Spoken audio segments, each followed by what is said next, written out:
Well, hey, my name's Savannah Toll. I work with Plant Savvy. We are an interior-scaping company here in Nashville. We work with commercial and residential clients. We are service-based, but we did not start off that way. I was working in corporate for a bit during COVID. And oh, fun. Yeah, no, losing my mind. What were you? Who were you working for then? I was working for a family-run business, but it was still I was working part-time, so I was doing that full-time, and then I was also working for, I don't know if I could say their name, but iHeartMedia. And Oh, okay. Yeah, I was basically just like, I was a liaison, whatever that was, so. So you were just running around doing stuff. Yeah, I was just putting numbers into computers, and I was during You're that time. liaison number 8. Straight up. I was like, okay. Yeah. And I was like working with sales and then putting digital marketing stuff, which was crazy to see what you can do with digital marketing and how That's kind of specific. scary. Yeah, they're listening. Target. On phones. Yeah. They're Big time. listening. Geofence. Yeah, I've seen it firsthand. Like, Susan just clicked on our ad. Like, oh, God. Okay. It's great for us, but weird for the consumer. Yeah, weird. So I was doing all that, and I just needed something that got me away from that and something that I could focus on. And I was not expecting anything to really come out of it. I just wanted a place to talk about something I was passionate about, which is plants. Yeah. So I decided I wanted to start a blog.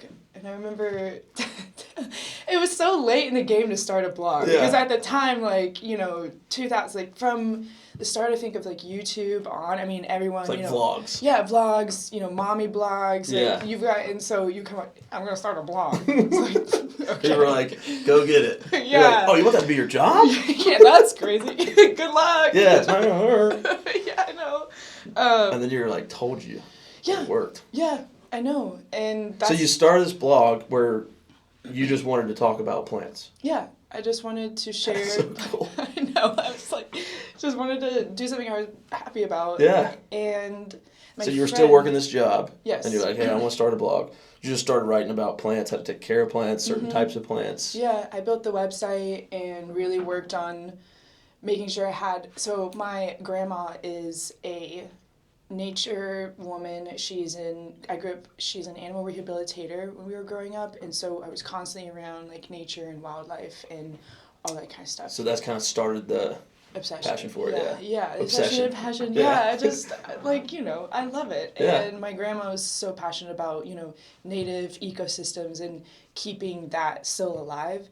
And I feel like I have been able to do that in my own scope within an interior scape. Yeah.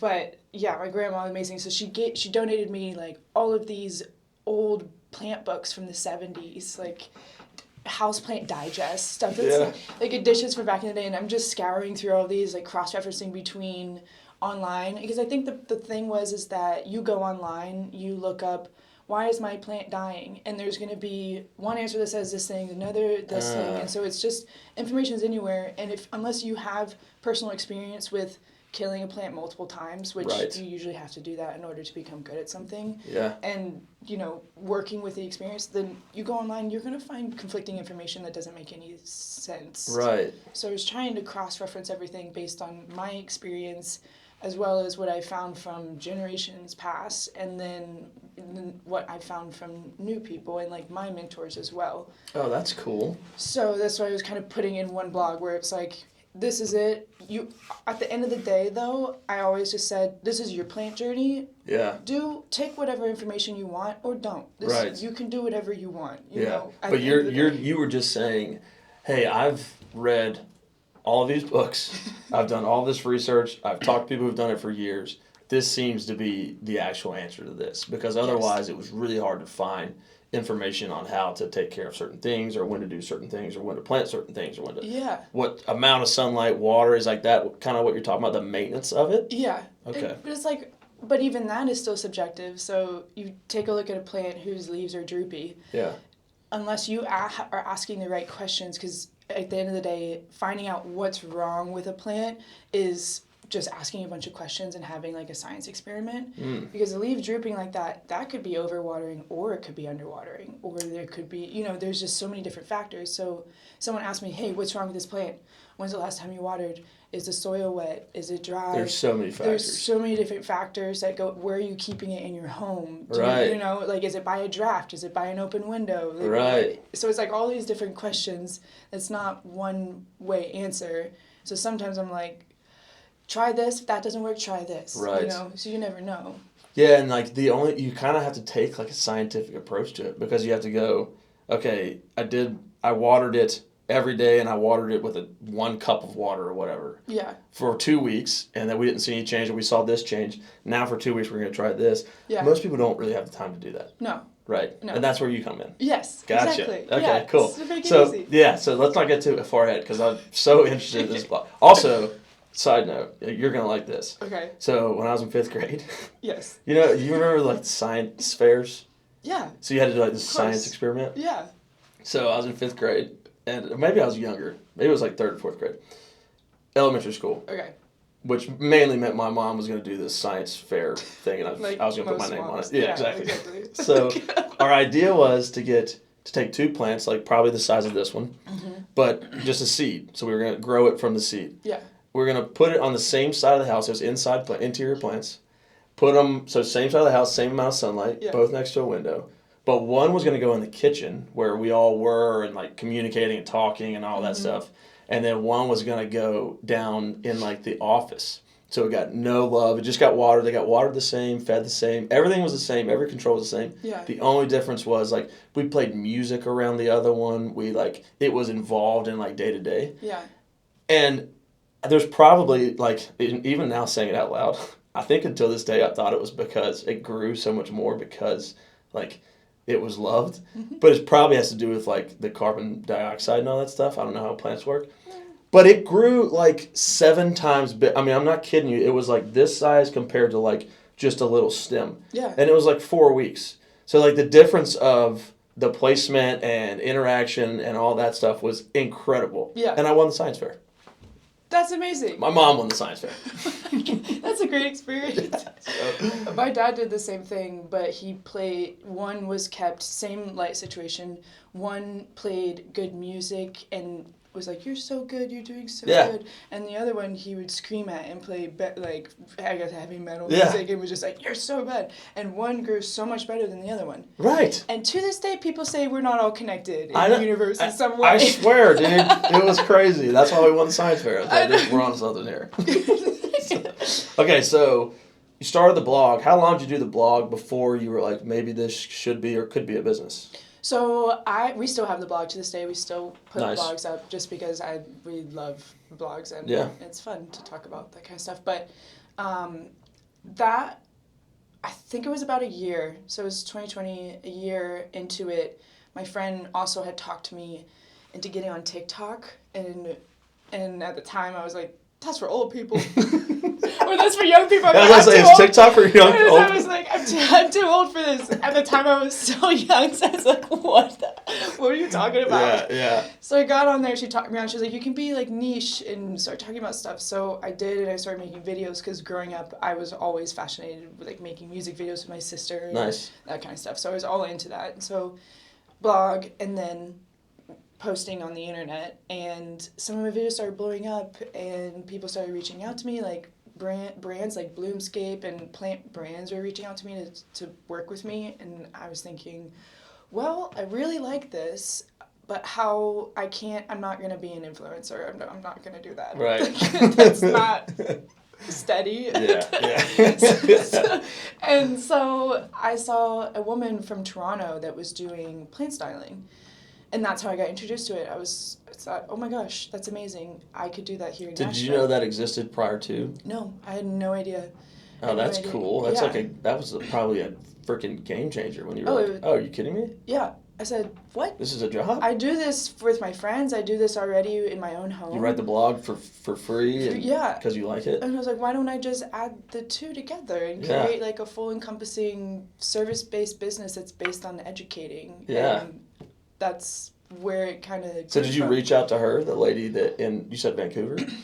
Toronto. Toronto. I did reach out to her, and then I started researching. And, I didn't even find, like, the industry term interior scaping until, like, a year into doing, because it's just so, I just remember transitioning my blog into, like, a business, like the website, transitioning that. Okay, do I need licenses? What's the tax stuff for that?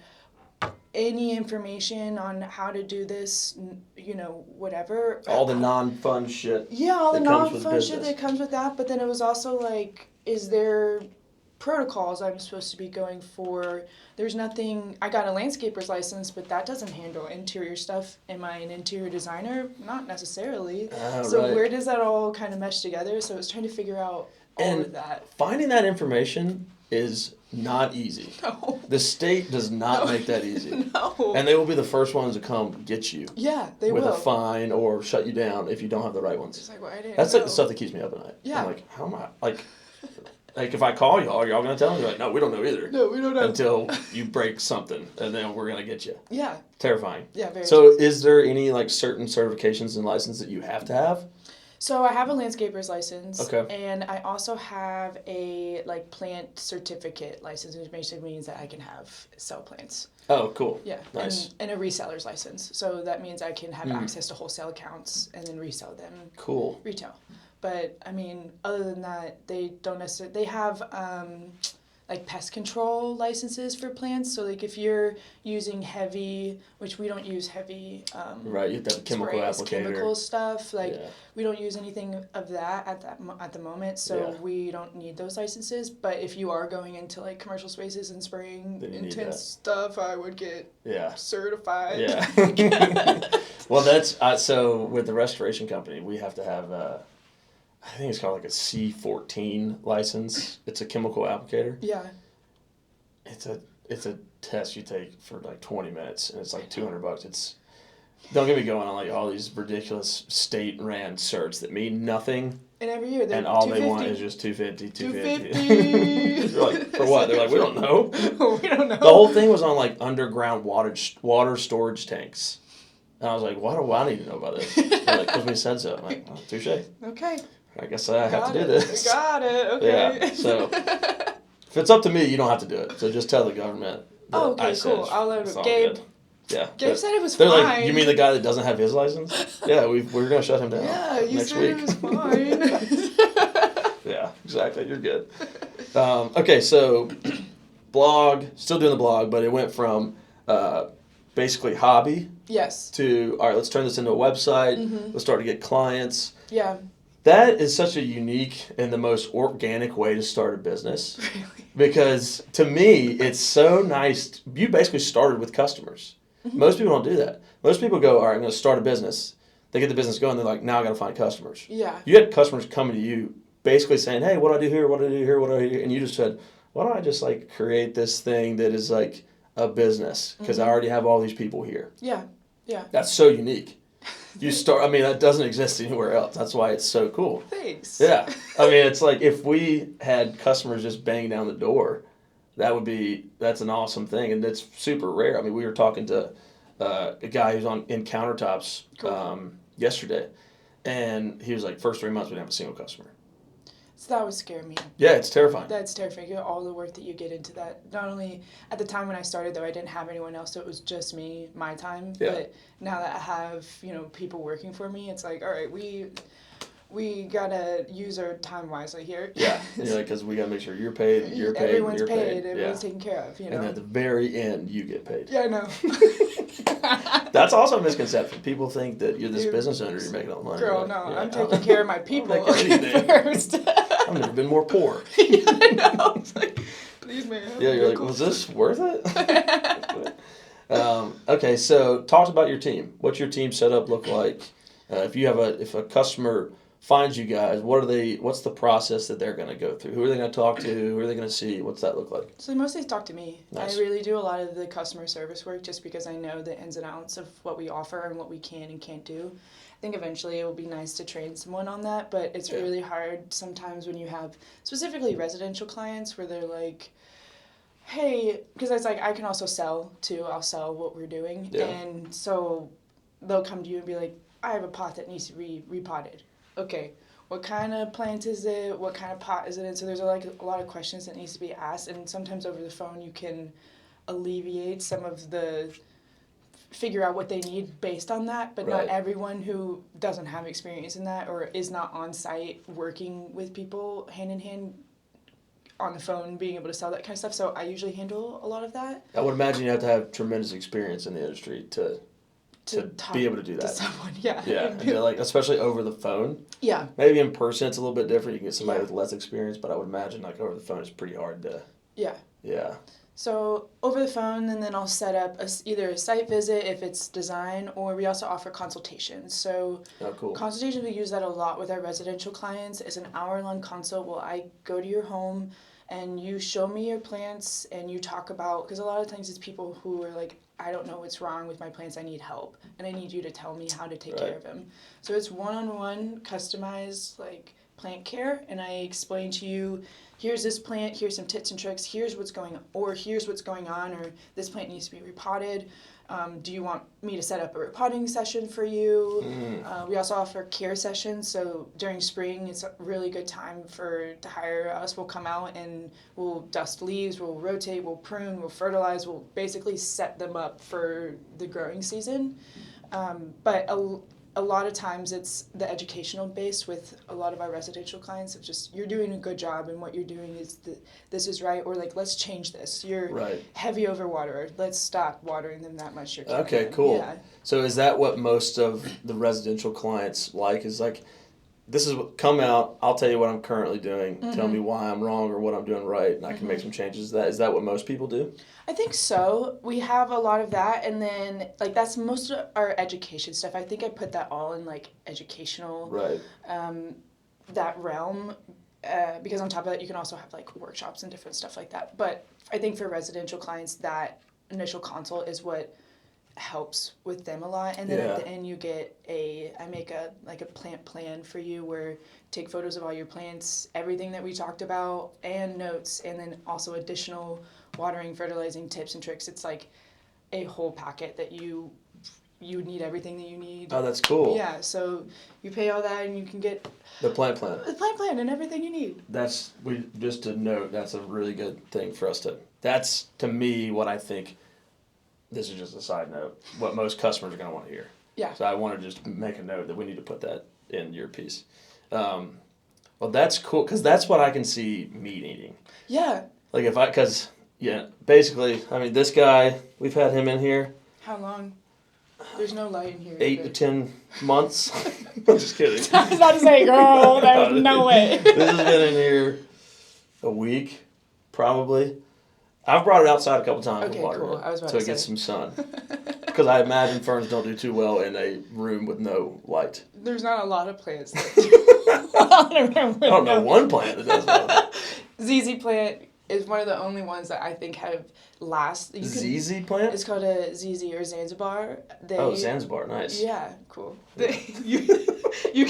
They've done experiments where they put them in like a dark cabinet and they've lasted for a whole month without any light or anything. Oh, that's gnarly. So if you're looking for a hardy, it's like the zombie of plants, dude. Yeah, don't mess with them. Yeah. Well, don't they need light to live? Yeah, but some will survive. That's crazy. Yeah, obviously they need light to live, but they can go pretty long. That's why I'm a fan of like fake plants. Yeah. So do you do any of that fake plant stuff? We do silk. We do silk that's what it's called. Yeah, or like faux plants. Okay. Yeah. Silk plants. And we'll do moss walls, like preserved moss walls. Oh, cool. So like if you're looking for something in here and it's no maintenance and it's perfect and you just have like a nice. Oh, that's sick, dude. That would look cool. Very cool. So that's real moss? It's preserved. It was real and then it was preserved. So you don't do anything to it? No maintenance. The only thing. Does it go straight on the wall or does it go on like a... We usually put a backing on it, depending on the framing that you want. If you actually want a frame, or you could have it'd be like an MDF board on the back of it or something like that, and then just keep it off of the wall. That's cool. So, all right, so in here, would you recommend doing like moss all the way around this thing? That would be sick. Yeah, that'd be cool, we right? would definitely do that, yeah. And that would also offer sound barrier as well. Oh, that's right. Yeah. All right, put it on the list, Ken. Put it on the list. Write that down. Yeah, that's cool. Nice. Okay, so what's your split in business? Is it mostly residential, mostly commercial? How does that I look? think we have a good 50-50 split That's right nice. now. Yeah. I think with our maintenance clients, we have a good 50-50. I think right now with spring and summer, we have a lot of residential clients that are wanting us to get out there and like outdoor planter potting and all that extra stuff that you do during the spring and summer. Right. But right now also is the time, there's a lot of growth happening in Nashville. There's a lot of new buildings happening, new restaurants coming up.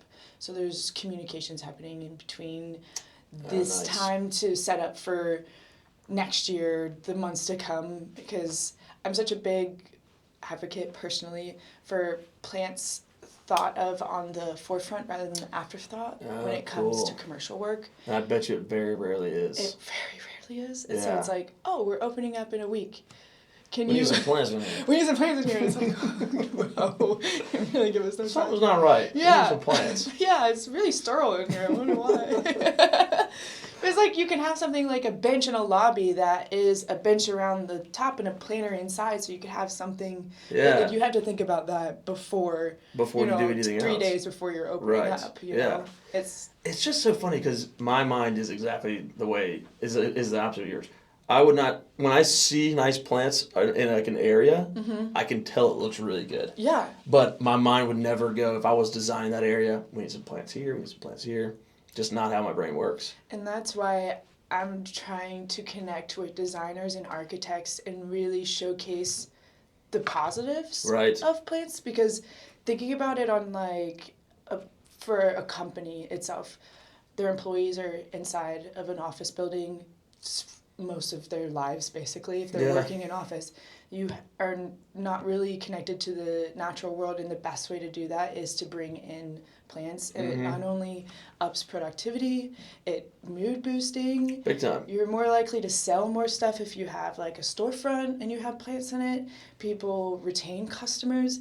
The ROI on actually putting plants inside of a commercial building or a store or anything like that is amazing. Incredible. It's incredible. It's worth it. And you're right. It's probably, I would imagine, most of the time an afterthought. It is, yeah. And that's why we're trying to change. I think a lot of the people in the industry and some of my mentors and also the people that I know that are also in this industry are trying to connect that design world with interior scaping because it goes hand in hand. Right. Yeah. Oh, that's cool. So there's some potential like partnerships with those types of folks to get in from the very beginning. Yeah, so I work with a lot of interior designers, and right now I'm working with an architect firm that's doing something out in Texas, and it's like, so we're connecting with that kind of stuff, but Nice. I feel like we're just now starting to get there, where it's Right. actually thought about more and people are thinking about it more, and I think a lot of that was because of the boom that happened in COVID. There was a really big plant boom that happened in COVID. Why?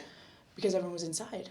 Oh, they were like, create- this sucks in here. Yeah. We need to put something that makes it not suck. I'm so sad. Yeah. Yeah, I need to bring nature inside Yeah. because people are terrified of going outside or whatever it was, and you're spending most of your time inside. Oh, well, we just saw that real life in here because we were like, all right, we need to start filming some stuff in here. We had no paint, Yeah. and you filmed it, and it looked like a terrorist video. It looked terrifying. I was like, oh my gosh, well, this is where we've been working. And then we're like, let's put some plants in here. Let's paint it. Let's make it look nice. Yeah. And we only did it because we were like, if we wanted to film stuff for any type of advertising, then it needs to look good and not like a terrorist video. Exactly. But to your point, it's like you probably just want your place of work to just not feel like a terrorist video. And then maybe have some plants in there, maybe put some paint, make some it look paint, good. some artwork. Right. I don't know. Yeah, it goes Crazy. on, right. God dang. Ken's Something like, you would have in your own home. Right, yeah. Yeah. Make it nice to be in. Yeah. Yeah. And that's what the plants do. Yeah, and I can see that when I see it. Like, it's like, oh, that looks sick. Yeah. But getting there is what the talent is. Yes. To me. Yeah. It's the whole design aspect of it. Which is so fun. So what is the main difference? Obviously, So interior design is like furniture and paint and stuff like that. Mm-hmm. Do they just not dip their toes into the plant aspect of it, and that's why you guys are a good partnership? So some of them do, but a lot of times they, like if it's a high-end residential client, and they're taking photos, it can be staged plants. And so my main thing is that I do not want to set anyone up for failure. Yeah. And you see that happen a lot of times with like big box stores. They set their clientele up for failure because they're planting in a super moisture dense potting medium, and so you're more likely to overwater it when you bring it inside your So home. they don't have the knowledge. So they don't. So they're putting. This might be whatever. They're putting a fiddly fig in a dark corner. Yes. Baby, that thing's not gonna survive. Right. So then you can marry the two of someone who's like educated behind what species or type of plants would do great in a specific spot. It's just like you also got to think about, the air drafts, the air Right. vents, that all plays a part in it. And then you can also tie in really more intricate stuff. Like if someone's super into plants, you could really tie in some cool conversation pieces, I guess is a good way to put it. Right. Yeah. So what the interior designer would do, maybe not knowingly, Yeah. is it would look really good day 1, Yes. but day 30, stuff It would might be not- dying. Yeah, would it be, might not look the same. Yeah. Oh, gotcha. And that's where you come in because you go, this should actually be over here because of this Yeah. draft, this sunlight here, Yeah. blah, blah, blah. And a lot of times interior designers aren't necessarily, that's not what they really want to be doing. That's a good point, too. So I'd like to take that away from them and Yeah. also help with the client. And then at that time, if they want help with maintenance, then we can talk about that too at the end of Right. it. So talk me through what your maintenance plan program looks like. Yeah, so we have weekly or bi-weekly programs. We also do monthly programs, but that's specific to certain clients that have people there that we're able to talk with that can water in between when we're not there. Gotcha. So monthly is more of like, we'll go and we'll do dusting, we'll fertilize, we'll do all of the extra stuff that you don't want to do if you want to handle watering in between then. But most of our clients are set up on weekly and bi-weekly programs where we handle all of the fertilizing, dusting, watering, rotating, pest stuff if we need to. But if plants are happy and healthy, there isn't Then really you're any good. pest problems. Yeah. And then on top of that, then at the same time you have access to a certified plant technician. So if you have questions or if you want to add anything or take anything away, You've got them at your you fingertips. have them at your fingertips. Oh, that's nice. Yeah. So like you got Gives you some confidence. confidence, yeah, and have a call, be like, hey, I feel like something's. Don't worry, we'll be over there in a second. Right. Let's take a look at it. Let's talk it through. What's wrong? you know? Right. Like, I'm going to put my fern in a dark closet. You probably Let's shouldn't not do that. You're amazing. We It's coulda- like, we coulda yeah, used you. it's like a lot of times that you can create these wonderful connections with your clients. Though it's like these amazing relationships. A lot of the clients I've had for 3 years now, and I've seen their kids grow up and stuff like Yeah, that. yeah. And so it's like you created this connection, and you're able to carry that on and help them bring their plant dreams to life. Yeah, I love it. Yeah. I love it. It's so cool. What's the future look like for Plant Savvy? What's your goals? Goals. So I have a couple different ideas, but I think main thing is I want like a headquarters. So like landscapers, they have like their office and attached to it is possibly a greenhouse or some sort of warehouse where they keep supplies. Right. Right now we lease space from a wonderful farm out in Jolton. They have a greenhouse space out there that Oh, we cool. have. Amazing place. So all of your plants stay there, and then you bring them to and from, like, or how does that? Because you can buy plants from you as well, right? Yes. Okay, so that's where all like your inventory sits. Yes. For the plant to a and certain make point. them look exactly how you want them. Yeah, you get And make them look exactly how you want them to look. Nice. Yeah. And then also we have talked to like rental spaces. So there's some residential clients that have like a screen-in patio and want the full plant. Oh, cool. Winter comes around, they don't want to move them into your home. All right, you can have some space with us at the greenhouse. We'll take care of them out there and then move them back. Oh, that's interesting. Yeah. Pretty unique too. Yeah. So That's cool. I didn't even think another part of this business that I didn't even think would exist. I was like, well, it's winter, they're going to die, and I'll get some new ones next year. That's what I don't want people paying. Right. Same with Boston ferns. Like everyone, like I think about my grandma. She'll keep them in her garage, and if they live, they live. And she's had the same Boston ferns that she puts up like every year. Right. They've been in the same pots. And they're just right. Get it and done. Like, you don't have to lose your garage. You can just store them with you guys and then go. Yeah. And then you know that they're getting taken care of and they're growing still. Right. And getting big and fertilized because we're in a temperature controlled greenhouse. Yeah, and that's they would have people Best. taking care of them every single day. Yes. So if there's one piece of advice when it comes to, if you think about your residential customer, when it comes to their plants and how they take care of their plants or what they need to buy, or if they're like somebody just getting started, there's one piece of advice you can give somebody. What is one tip you can give them to start out? Yeah. Check your soil before you water it. I have noticed that with residential clients, they love their plants so much and they want to care for them so much that they just drown them so much. Overwatering. Overwater.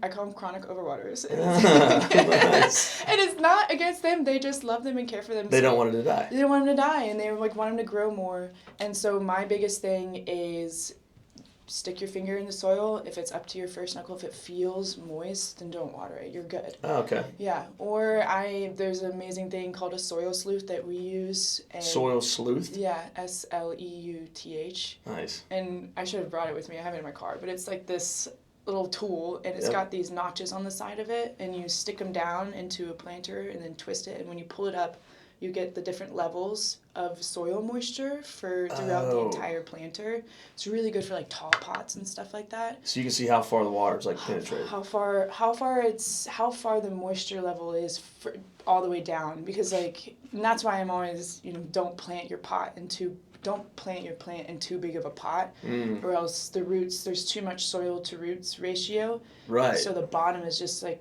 soggy, wet bog down there. Right, because you can't keep the moisture levels even. Yes. Yeah. Oh, cool. Yeah. So that just helps you, if you'll be able to tell easily with the soil. I mean, that's the soil. If you've got your soil right, your plant's going to be healthy. Okay, nice. So that's the number one. I would imagine that I would probably be a one of the two. I would be on the extremes. An underwater. Just like you forget. That is so much better than an overwater. Really? I always say it's better to underwater your plants than overwater them. Because you overwater your plants, you get root rot, and then you have to take it out of the pot and repot it and do all this extra work. If you underwater, you just water it. I bet you it's because there is, like you're saying, there's an emotional connection to it. Yeah. And people think it's like almost like a pet. It's love. You're like, I don't want to underwater it. Well, it's like you see a new leaf growth and you're like, I did that. Yeah. I'm raising it. I did that. It's like you get so much pride. Right. Yeah. And you've got people who've like my grandma who's got plants that she's had for 40 plus years, and every time I'm over she's like, let's go take a walk let's do a tour, plant tour. I'm like, okay, Grammy, show me. She's like, this one I've had for 40 years. Yeah, and she's proud of it. It's their babies. Yeah, they're babies. Yeah. I understand. Yeah, I get it. I get that too, for sure. All right, so is there anything else you want potential customers to know? Should we talk about more residential? Yeah, we can. This would be more residential. Yeah, I would gear it towards that. Okay. But also remember, you can use this footage for anything, right? So Sure, you can talk whatever you want. So if you want to talk commercial, if you want to talk potential partnerships, if you want to talk residential, if you want to talk straight to homeowners, we can go down any route you want. Okay. I'm trying to think. Did we say anything about design stuff for residential if they wanted us to do? Yeah, so maybe if we, I guess a good question then would be is how do you typically get involved for residential design? Are you usually brought in by the interior designer, or are you usually brought in by the homeowner? Does that usually happen when they build the home, or is it moving in, or what's that process look like when it comes to plant design residentially? So it could be at any timeline. Okay. So if they have an interior designer, then I'm working hand in hand just so I don't step on any toes or anything. But if they don't, then I'm working with the homeowner, and then we're discussing their wants and their needs, as well as their maintenance level. So if they're not wanting to get on a maintenance program, I'm not going to set you up with plants that are really hard to maintain if you've got, 3 kids, 4 kids. Like, Oh, there's no way. right. So you got to think about the habits of the homeowner as well. And residential design is completely different than commercial design because it's way more customized, I think, for the person as well as Their lifestyle. And you have to add in, marry the two, basically, aesthetic and then the lifestyle. Oh, that's cool. I didn't even think about that. That's where the knowledge and the education really comes in for you. Yeah, exactly. And so you're able to really help people. I'd love to set you up for success versus failure. You Right. know? I'd rather have you have a beautiful plant collection or start off a beautiful plant collection knowing that you're set up. Yeah. And you're ready. And that's where like the consultation really comes in. Yeah. Because you're going to go in there and ask, lifestyle questions. Yeah. Also. Yeah. Because that's going to determine their ability and level of ability to maintain. Yeah. Right. If to your point, if they have 3 kids and they're gone most of the day, they can't, and they're gone on Saturdays and they can't remember. They don't need a 2-hour maintenance plan per day. No, they don't. Can't do it. No one can do that. I don't Right. do that in my home. I don't have this. Maybe I'm overwatering. You're spending a lot of time with your plants, Just have the dude. hose in there. Drink up, buddy. You like that? Yeah. They're like, no. Please. Yeah, right. Okay, so if you go out to a customer's home, they need, you're going to ask lifestyle questions. Yeah. So they just need that, I guess, give them a what to expect for like a consultation. Yeah. So we'll come out to a consultation or a site visit, and we'll discuss, we'll take a look at your home. We'll sit down and we'll also discuss your needs. Like, what do you absolutely love? Maybe you have specific places that you're wanting plants. Okay. And then we can kind of discuss, all right, this lighting orientation or where the house is orientated is, we can only choose if it's super low light. Maybe we only have a specific amount of plants that we can choose from. And then, vice versa for Right. other places. We'll talk about how much maintenance they want to need, lifestyle stuff. Do they have pets too? It's like you don't want to choose plants that are super toxic to pets. Oh, interesting. Yeah, so you gotta talk to them, especially residential, about all of that kind of stuff. Because People don't have a clue about any of this. Yeah. And they're just making decisions that are probably entirely wrong. Well, that's what I'm saying. It's like I talk to a lot of clients and they're like, yeah, I've been buying plants and they all just seem to die. Or I have a black thumb, which I don't believe that's a thing. It's just lack of knowledge. It's you just set up, you're buying plants and you just, lack of knowledge. So you are the absolute easy button. It's like, hey, Plant Savvy comes out. I go, if you were talking to me, I'd say, I want plants in our home office. Mm-hmm. And then you go, okay, well, how often are you here? When are you at work? When are you at home? Yep. And then you would probably look at the sun that comes through that area, what side of the house it's on. Yeah. All that stuff. Pets. Yeah. And if they don't have that, all right, you absolutely want this plant here. Let's talk about supplemental lighting. Maybe you want some grow lights. We can install some grow lights in here and make it like that. We can set them up on automatic timers.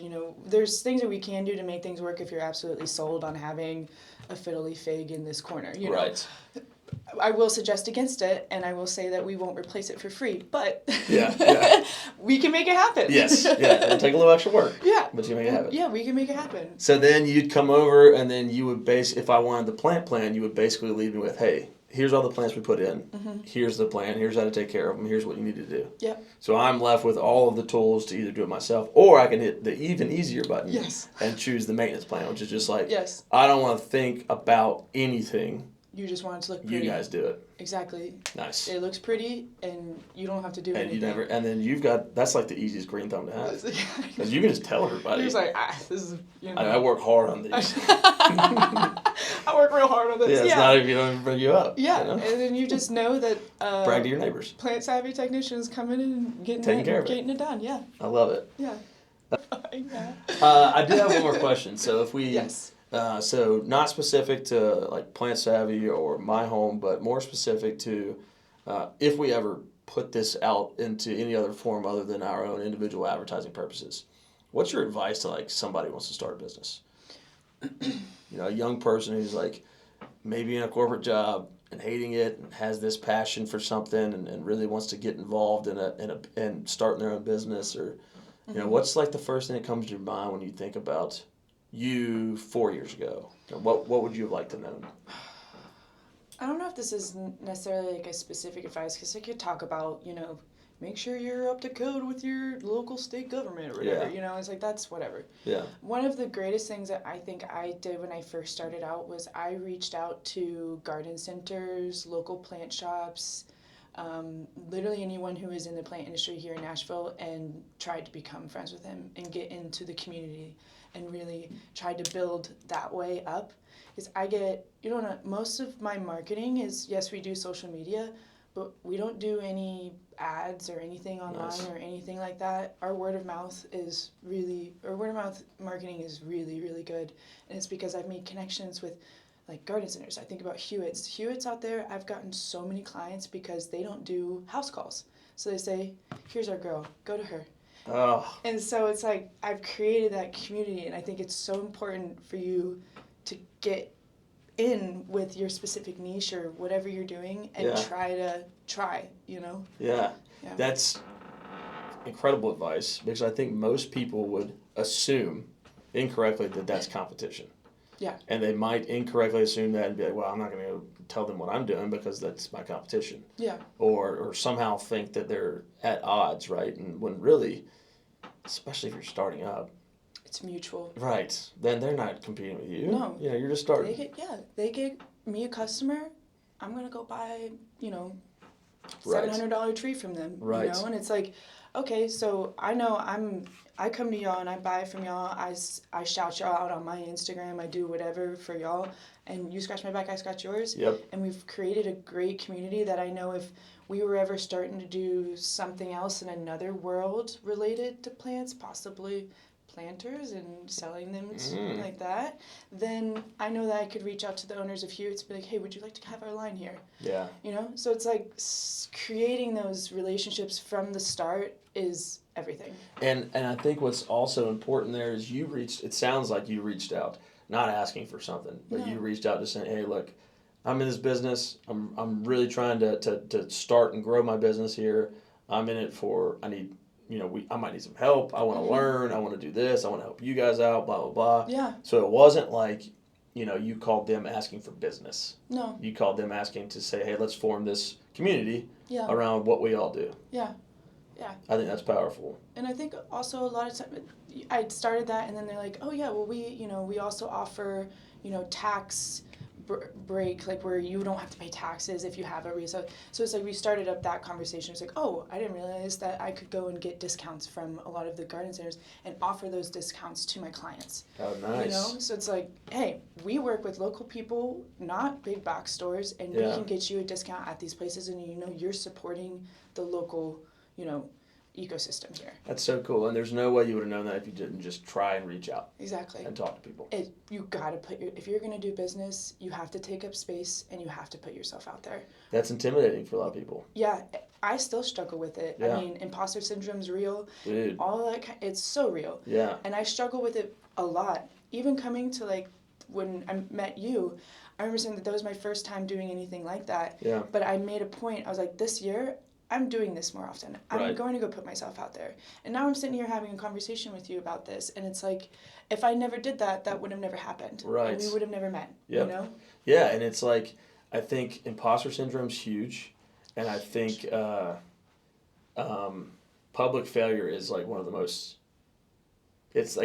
feared things for a lot of entrepreneurs. I think failure is my biggest fear. Yeah, I love that, because I have an opinion on passion in business. While I think finding passion somewhere within your business is important, I think oftentimes people get this social media and all that stuff they hear. You gotta have passion, and I think sometimes that does more harm than good. Yeah. I think people just hear that and they go, well, I'm not really that passionate about anything like that, much less that passionate to start a business on it. Yeah. I think that you need to just use whatever you have, right? I think start the business, and if fear of failure is your driver, then use that. If that's what gets you up, use it. If it's money, use that, right? Yeah. Because all of these things can coexist, and you can create this really great business. Yeah. I think people think that in order to be a small business owner, you have to have this immense passion for something, and that's the only way it's going to be a good business. It's No, I mean, I'm not passionate about mold remediation. Me neither. Right? Like, I mean, I don't really know anybody is. Yeah. Yeah, just yeah. love it, man. Love me some mold. I'm passionate about creating a company that people want to work for. Yeah. I'm passionate about trying to build a team that people like to be a part of. Yeah. Like, that is fun to me. Yeah. And, I wouldn't have ever found that out if I didn't just take the plunge into business. Mm-hmm. And it's okay if your first business isn't your next business, right?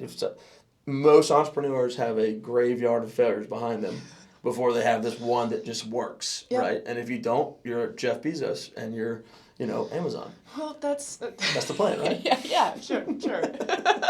So no, I really like that because I believe that too.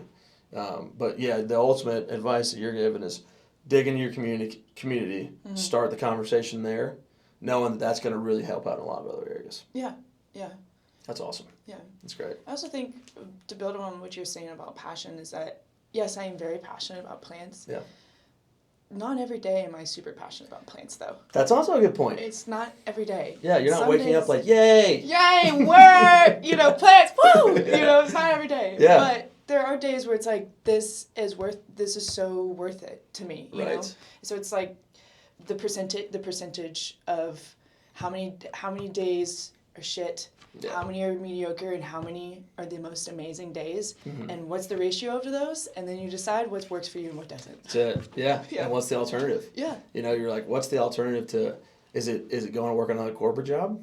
And you're like, don't fucking think so. Yeah. I don't want to do that. I don't think you do right? that. So it's like, even if you were to say 2% of the days are those fantastic days, and 50% are just okay. Mm-hmm. If you just look at that, you're like, that sounds horrible. Yeah. But if you look at it and compare it to what is over here, all of a sudden you're like, okay, this is actually, it's better than the alternative. Yeah. Right? It's a lot harder in a lot of other ways. There are tons of days I wake up and I'm like, man, it would be nice just to get a salary and not have to worry about making sure. Yeah. I was like, yeah. Just to go home and just be like, well, at least I'm getting paid, and then not think about something. Yeah. But that's the life, right? And if I think it's like Tom. I can't remember who said it. It's like Tom Brady or some famous athlete.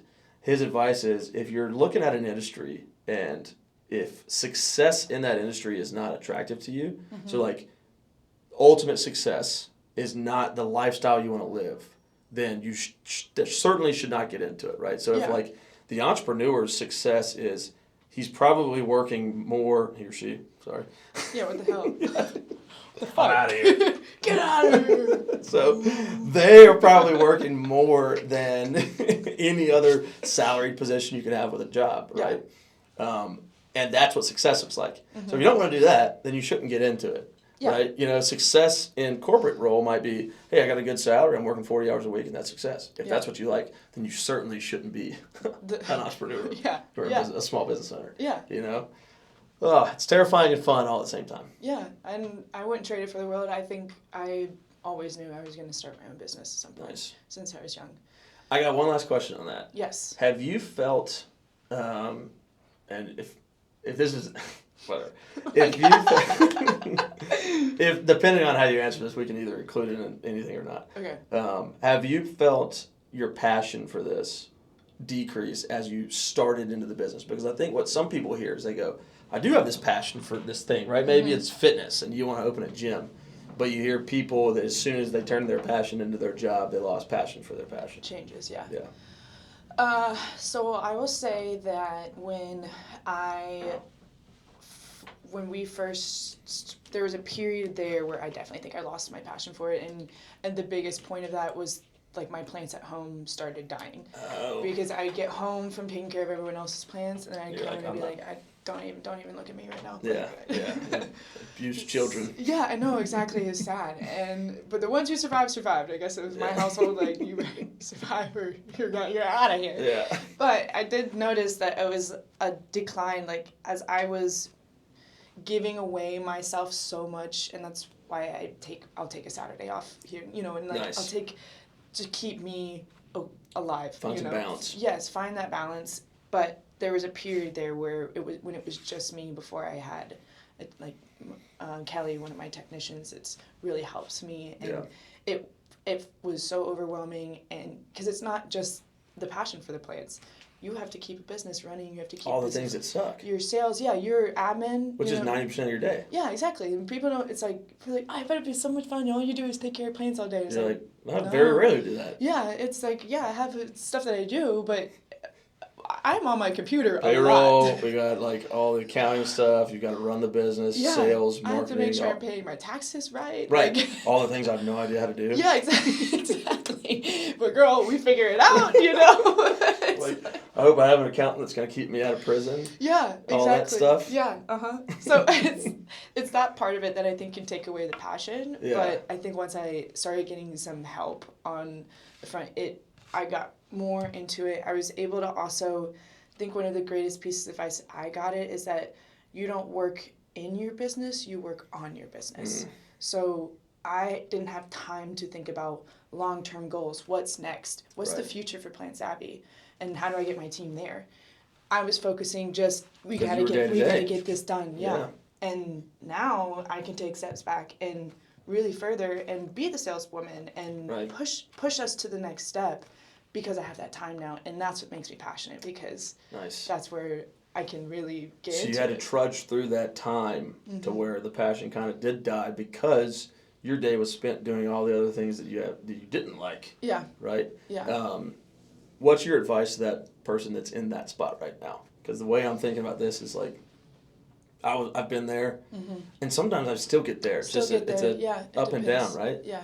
What I found solace in, especially at the beginning, was having conversations like this with young business owners, not young in age, but young in business age, right? Maybe their business is less than 3 or 4 years old.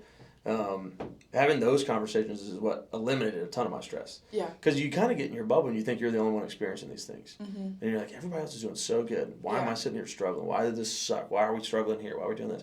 And then you have like 1 or 2 conversations. You're like, oh, everybody's sucking. Like, this is just hard. It's just hard. Yeah. So, what's your advice to that person who's sitting in that right now? I guess I would say you got to meet get into the community and meet some other people who are doing this. I think about a woman my age who incredible at what she does. She just came out with a new species of begonia. She just grew cross sides in a lab. What the hell? I know. Smart woman. She's my age too, and she's killing it.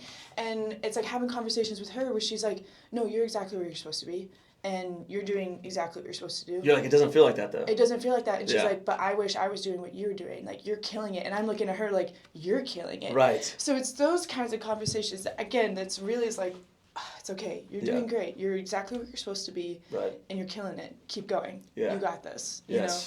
Yeah. That is tremendous.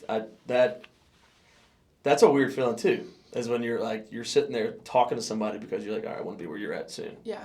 And they're like, no, you're the one that's doing it right. And you're like, what the hell? No. What you talking about? No, I'm not. Every day is hard. And that's so hard. That's that imposter syndrome too. That's true. Yeah, because I just remember I went to my first expo. It was TPIE, the International Tropical Plant Expo. Yeah. Talk about one of the most eye-opening experiences for me, because I was, again, so in the bubble of Nashville plants. Right. And then I went to this expo in Florida, and it was like my mind opened up to the possibilities of things that need to change within my own structures. And it's like, oh, you just open up my mind to something so different. There's all these people who are also doing this as well, and all these different avenues that you could go down within the plant industry. Right. It was so small to me in that moment, like when I was in Nashville, and then going there and seeing that, it's like, this is big. Oh, this is a whole thing. This is bigger than what I thought. Nice. Now I got to start thinking bigger. And that digs into the community, like you're talking about. Mm-hmm. You can't find those things if you're not in the community. No. And that's where those conversations take place. Andy was like, you going to TPIE? What's that? You're like, TPIE. What? What's that? Yeah, I think I'm going to just explain it to me real quick just to make sure you understand what it is. You got to go. Literally, that was a week before I got plane tickets, and I was going down there. And it changed again. And it changed. I think it definitely redirected where we are now, and I wouldn't have changed that at all. 100%. I had a similar experience with something in restoration. We went to a summit, and there was probably 50 companies there, and it was a 2-day thing, and we had workshops and talked, and I talked to companies that were doing $50 million and some that were not even opened yet. Yeah. And it was just really cool. It also helped me be like, oh, even these guys struggle with this. Yeah. Right? This is not just unique to our problems. Yeah. The other side of that is like I saw a really good video the other day, and it was like this business consultant. He was talking about one of his clients who was about to hire him. And she was like, I want you to help me get to 100 million in sales. Mm-hmm. And he was like, all right, what are you at right now? She was like, 5 million. So she was killing it. That's 5 great. million in sales. This is amazing. Yeah. And he was like, okay, well, why do you want to get to 100 million? She was like, so I can tell everybody that told me I wasn't going to do it, like, fuck you. And you're already doing it. That's exactly what he said. He was like, what percentage of female business owners or even just business owners reach 5 million in sales? It was like 0.2. Yeah. He was like, you can already say fuck you if you want to. You can already do it. You probably could have said that like a while ago before you got 5. Yeah. Exactly, dude. And like to their point, I remember with Adroit when we hit 1 million in sales, it was like, you know, to a lot of companies that's nothing, right? Because we have bigger ticket items, like a lot of restoration companies, that's nothing. But when you start it and then you get there and you're like, this is cool. But when you get there, it feels zero different from like the day before. Yeah. And then you're like, so I still have no money somehow. Like, where did all this money go? I know. And like, what the hell? And then, you know, you talk to somebody. I was talking to my brother, and he was like, you know how rare it is for like a business to reach these things? Like, people usually just give up. Yeah. Yeah. And it's cool. And like, to your point again, it's about community and having those conversations that gets you through those inevitable, really, really hard times as a business owner. Yeah. That you will experience. I've experienced my first one during the cold snap this winter. Our greenhouse heater went out. Oh no. And we lost like almost all of our plants. But being figuring it out, I just cut everything back, and now everything's growing back. So it was you like, just said, oh shit, I can figure this out.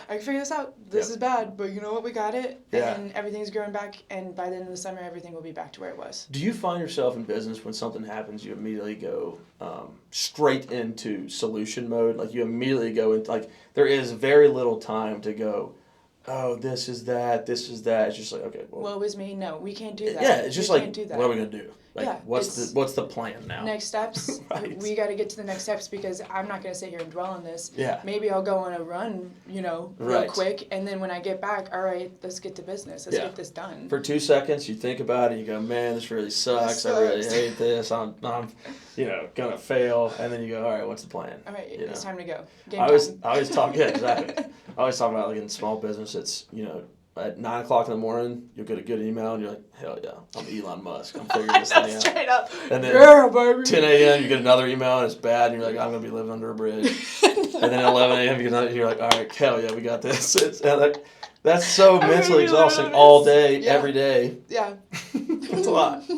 So figuring out mentally how you can manage those ups and downs, and just, to your point, once you get used to it, you just go, this is just a thing. This is just how this works. Yeah. This is just, it's just it is. How it is. It is what it is. Yeah. So you can kind of stay a little bit more even kill. That's one of my biggest lessons that I learned, because I went as the business went. Yeah. And with that affects your personal relationships, and especially when it does this all day. That's pretty exhausting mentally for you. In your mental when you're health. allowing your emotions to do that too. Yeah. So it's like, for me, I had to figure out, like, okay, when should I get excited about something, and when should I be pissed off about something? Yeah. And I'm still obviously not great at it. So I'm trying to figure that out. Yeah. That's why we have this room, so I can just come in here and scream. Scream, yeah. And it's soundproof. Yeah, so exactly. Yeah, it's perfect. Hell yeah. Cool. I think we hit a lot there. Me too. Ken, do you want to do some straight to the camera stuff? Yeah. Unless there's anything else you want to. I thought that was good. Yeah, that was awesome. You killed it. Killed that. As long as we are recording. Be back next week.